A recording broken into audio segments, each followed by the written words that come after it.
Pada awal 1960-an, Korea Selatan berada di posisi yang secara struktural hampir mustahil untuk bangkit. Tidak ada modal, tidak ada industri berat, dan berada di bawah bayang-bayang perang yang belum benar-benar selesai. Namun 6 dekade kemudian, negara ini menjadi simpul manufaktur global dan kekuatan budaya dunia. Aktor kuncinya bukan pasar bebas, melainkan negara. Momen ini krusial karena model yang dibangun Korea Selatan bukan sekedar cerita sukses, melainkan cetak biru kekuasaan ekonomi yang penuh trade-off.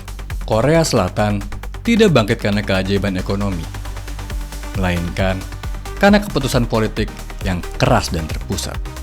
Di sini, ekonomi dijadikan alat kekuasaan, bukan ruang untuk kompromi. Setelah Perang Korea, semenanjung terbelah bukan hanya secara politik, tetapi juga secara ekonomi. Korea Utara mewarisi sebagian besar aset industri peninggalan Jepang, pabrik, pembangkit listrik, dan tambang. Korea Selatan tertinggal sebagai ekonomi agraris, bergantung pada bantuan luar negeri, dan nyaris tanpa basis produksi. Dalam kondisi ini, pertumbuhan organik hampir tidak mungkin.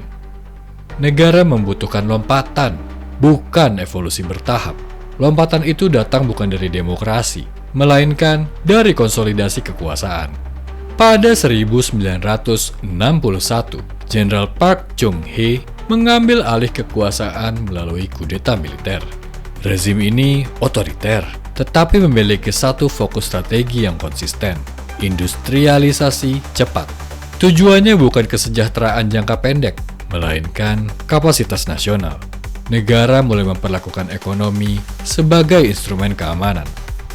Aktor dalam fase ini adalah negara militeristik di bawah Park Chung-hee, birokrasi ekonomi yang diperkuat, dan kelompok pengusaha yang dipilih secara selektif.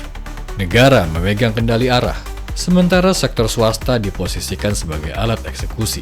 Di sisi eksternal, Jepang menjadi mitra sekaligus sumber modal yang kontroversial. Normalisasi hubungan Korea Selatan dan Jepang pada 1965 membuka aliran dana besar, bukan sebagai ganti rugi moral, melainkan sebagai kesepakatan geopolitik. Perjanjian ini menyediakan hibah, pinjaman berbunga rendah, dan kredit swasta dengan total ratusan juta dolar. Bagi Korea Selatan, ini bukan sekedar bantuan, tetapi modal awal yang langka. Kepentingan Jepang jelas: stabilitas kawasan, penutupan isu kolonial, dan pembukaan pasar. Kepentingan Korea Selatan lebih sederhana: bertahan dan membangun. Perjanjian Korea Selatan dan Jepang pada 1965 bukan soal rekonsiliasi sejarah. Ini merupakan transaksi geopolitik yang dingin. Korea mendapatkan modal awal, sedangkan Jepang mendapatkan stabilitas wilayah dan akses ekonomi. Inti dari model Korea Selatan adalah alokasi terpusat dengan disiplin keras. Dana dari Jepang dan sumber lainnya tidak diarahkan ke konsumsi publik atau jaring pengaman sosial. Negara memprioritaskan infrastruktur dasar, pelabuhan, jalan raya, baja, dan listrik. Ini menciptakan fondasi fisik bagi industrialisasi, meskipun mengorbankan kenyamanan sosial jangka pendek. Negara kemudian memilih sejumlah keluarga dan perusahaan untuk dijadikan tulang punggung industri. Mereka diberi akses kredit, perlindungan kebijakan, dan insentif pajak. Namun, perlindungan ini bersyarat. Perusahaan-perusahaan tersebut dipaksa bersaing di pasar internasional. Jika gagal mengekspor, dukungan dicabut. Mekanisme ini menciptakan konglomerat besar yang kita kenal sebagai chaebol. Ada Samsung, Hyundai, LG, dan lain sebagainya. Pendidikan dirancang untuk mendukung sistem ini. Fokusnya bukan kreativitas individual, melainkan disiplin, matematika, hafalan, dan kepatuhan hierarki. Negara tidak mencari wirausahawan kecil dalam jumlah besar, melainkan tenaga kerja terampil yang dapat mengisi mesin industri skala raksasa. Ini menghasilkan efisiensi tinggi, tetapi juga menanamkan struktur sosial yang kaku. Chaebol bukan lahir dari pasar bebas. Mereka dibesarkan oleh negara, lalu dipaksa bertarung di pasar global. Perlindungan ada, hanya selama mereka menang. Model ini tidak tanpa biaya. Ketergantungan pada segelintir konglomerat menciptakan risiko sistemik. Ketika satu sektor terguncang, dampaknya menjalar ke seluruh ekonomi. Sektor jasa dan keuangan berkembang lebih lambat, inovasi non-manufaktur terhambat, dan korupsi struktural menjadi risiko permanen akibat kedekatan negara dan korporasi.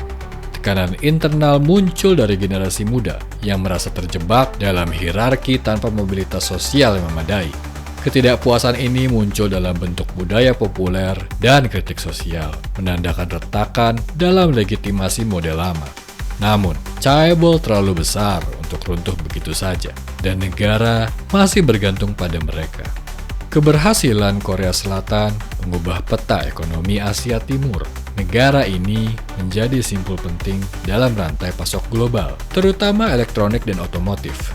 Model ekspor agresif memperkuat posisi Korea Selatan dalam rivalitas regional, sekaligus meningkatkan ketergantungan dunia pada stabilitas internalnya.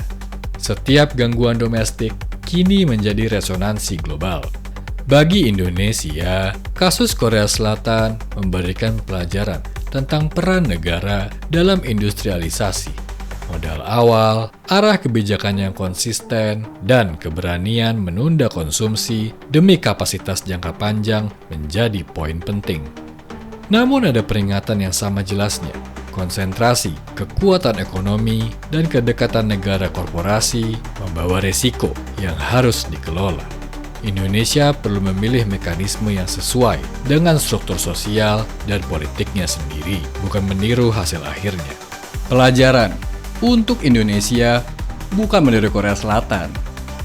Yang perlu dipahami adalah mekanismenya. Siapa yang mengarahkan, siapa yang mengeksekusi, dan siapa yang menanggung resikonya. Tanpa itu, industrialisasi hanya jadi slogan. Korea Selatan menjadi kaya bukan karena pasar bebas murni, melainkan karena negara yang mengendalikan arah ekonomi dengan disiplin tinggi. Modal awal dari luar, termasuk perjanjian 1965 dengan Jepang, digunakan sebagai fondasi industrialisasi, bukan konsumsi. Model ini efektif, tetapi mahal secara sosial dan struktural. Memahami mekanismenya lebih penting daripada mengagungkan hasilnya. Korea Selatan menunjukkan bahwa kekayaan nasional selalu punya harga politik. Model ini berhasil, tapi tidak netral dan tidak gratis. Karena kekuasaan selalu berubah, namun hukumnya tetap sama.